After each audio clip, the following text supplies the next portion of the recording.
તો આગળ વાત કરીશું જૂનાગઢમાં ગિરનાર જંગલ વિસ્તારમાં વરસાદ હવામાન વિભાગની આગાહી બાદ વરસ્યા વરસાદ અને મેઘરાજાની ધમાકેદાર એન્ટ્રી. લીલી પરિક્રમાનો માર્ગ ધોવાઈ ગયો. માર્ગો પર કાદવ કીચડ, વાહન અને પદયાત્રીઓ મુશ્કેલીમાં મુકાયા છે.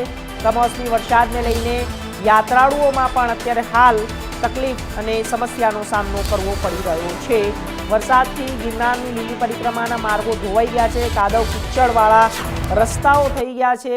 જ્યારે આપ આ દ્રશ્યો જોઈ શકો છો કે જે લીલી માર્ગ પરિક્રમા કરવાનો રસ્તો છે જૂનાગઢની અંદર દર વર્ષે હજારોની સંખ્યામાં યાત્રાળુઓ અહીં પહોંચતા હોય છે અને આ સમસ્યા ઉદ્ભવી છે.